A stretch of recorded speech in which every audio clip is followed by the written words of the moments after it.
Welcome in, all you awesome people. Today, this is Sports Den. I'm your host, Blythe Whaley, alongside nobody here today in our studio, but our awesome crew, our director, Ted LaRue.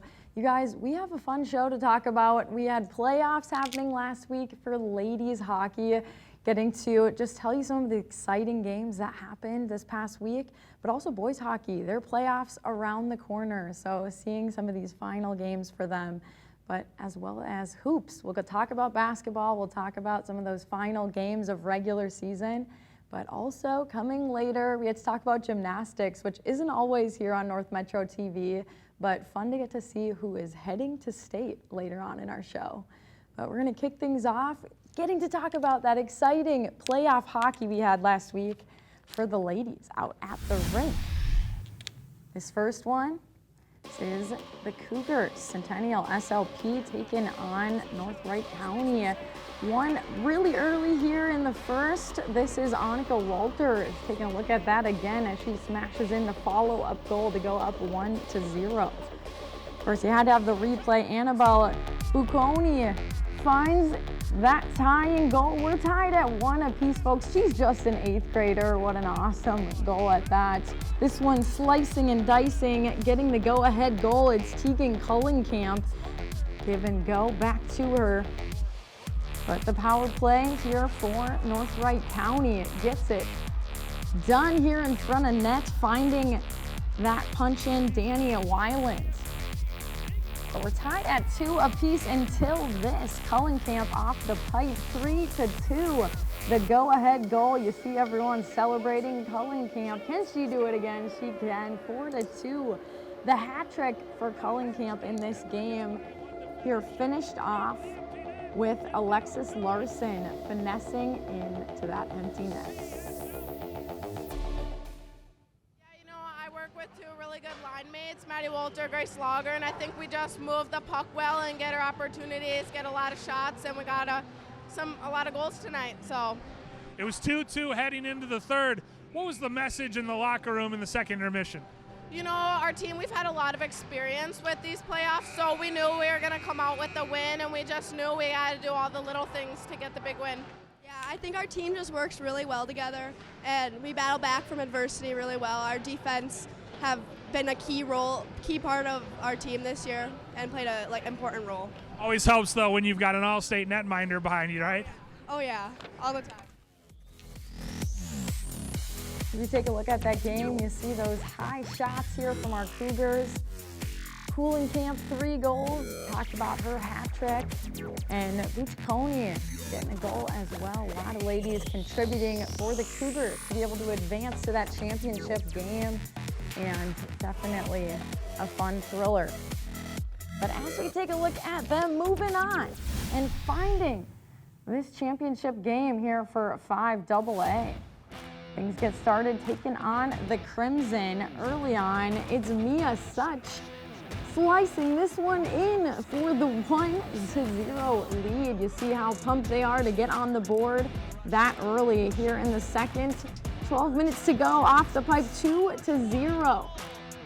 The Cougars having everything seemingly going their way early on. Can it continue? It can, 3-0. As we take a look at this replay, wow, what a bang into the net, 3-0. Cougars flying high. But ultimately, Crimson start to show they are ready to play later on in this game. It's Maddie Elfstrand getting that first goal for the Crimson. They move forward, and Harper Winky able to get the second. The Crimson on a roll and feeling like they are in this game for sure. The 5-on-3. It comes to this, can they tie it? They do, 3-3. It's Grace Erickson who finds the back of the net to bring this game to that tie. 4-3 we go after Addie Sunderland gives it up the long shot to Kelsey Olsen. But ultimately this game continues to go the Crimson's way. Here that backhanded perfection past Gross.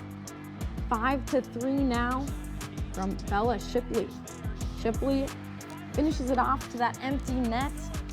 And you guys, that is how the cookie crumbles. Unfortunately, Cougars not advancing.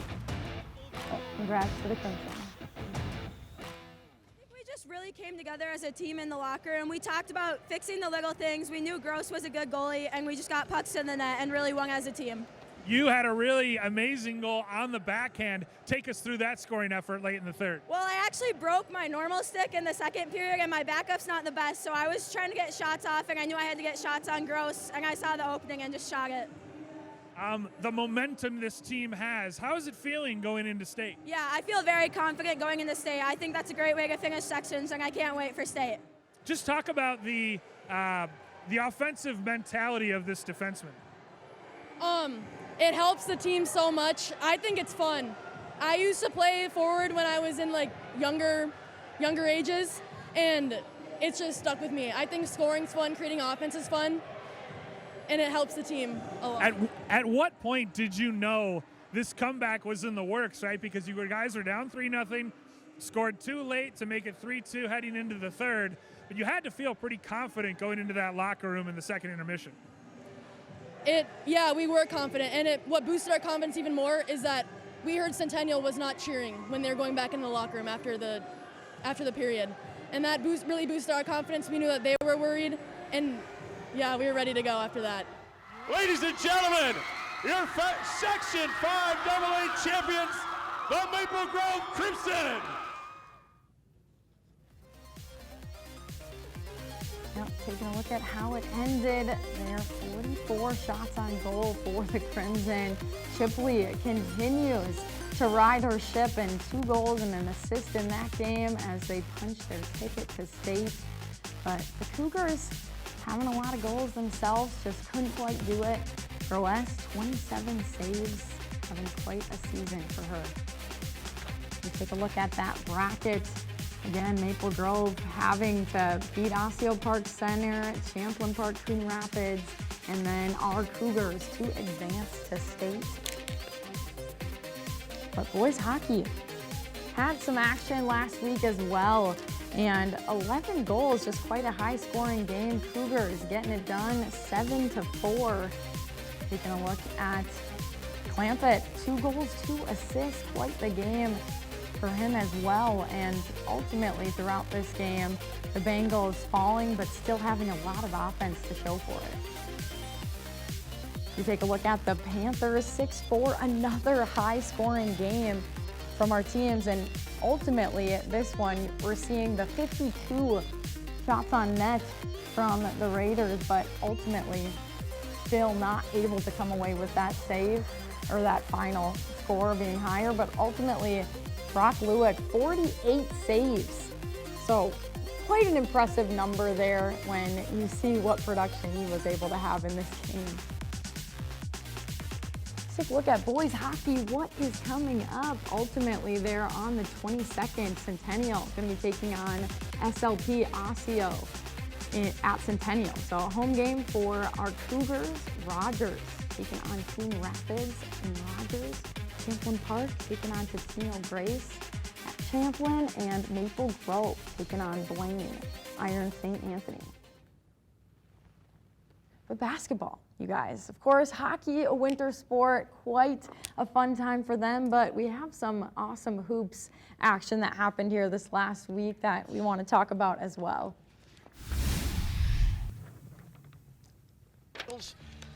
And ultimately, the ladies taking the court, finding it early. The Huskies are heating up. They get it over to Frost to put down the frosting. 3 points.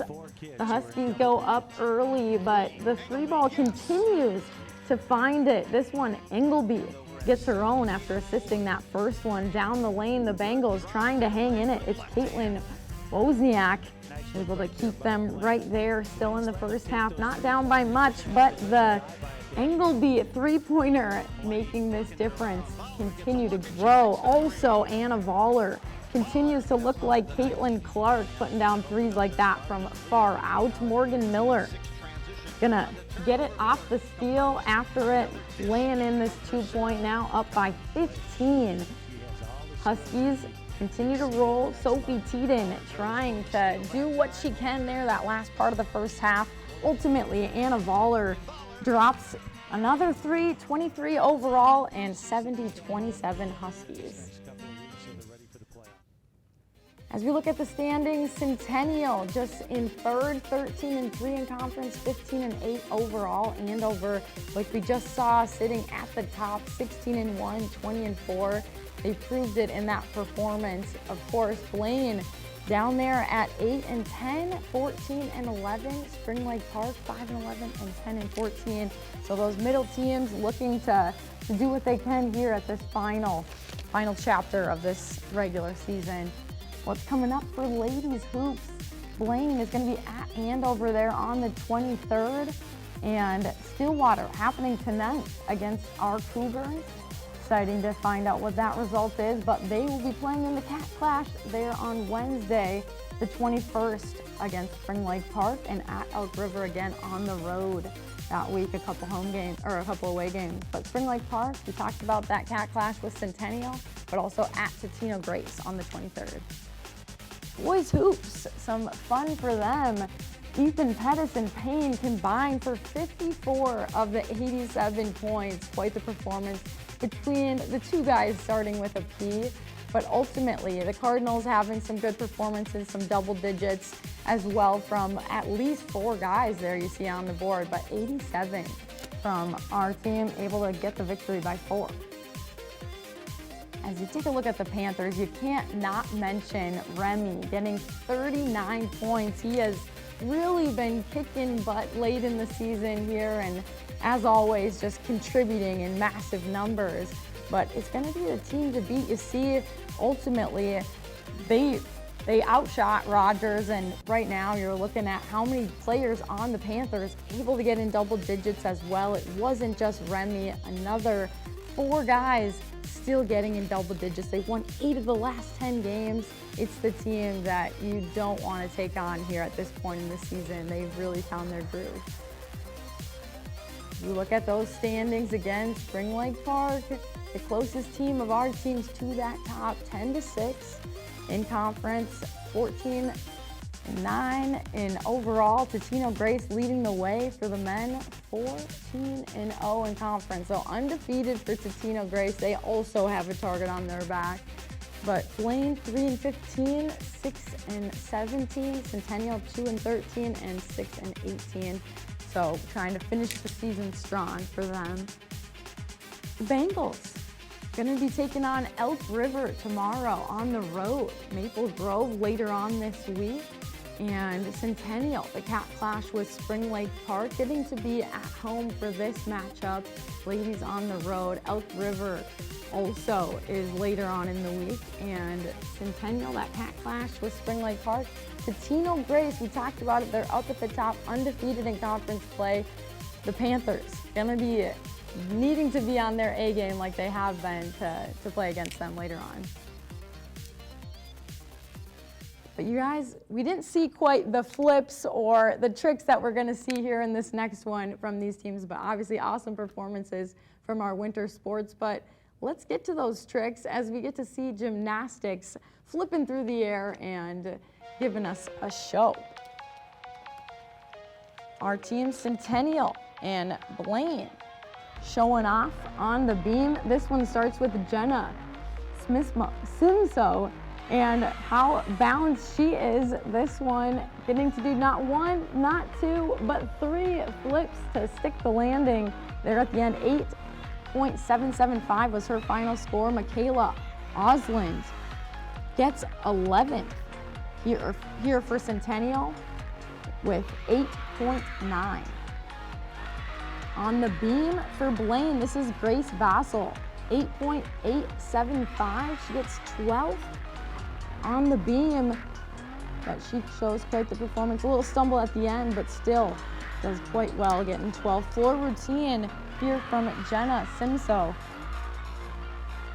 using that whole floor and definitely putting up a good routine. That was 8.575.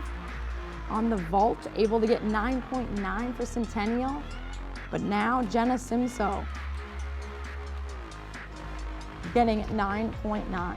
Blaine Grace Vassell, 9.17, and she's 8th overall in her floor routine. On to the high bars, Centennial Simso getting 8.25. Other ladies, Michaela Oslin getting 8.825, which is 8th place in the bars, and Grace Vasil 11th.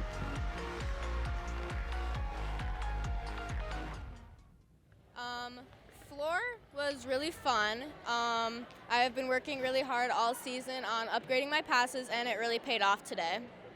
And all around, I think I've mastered the all around. I think I've done pretty well this season, and I've had lots of good high scores.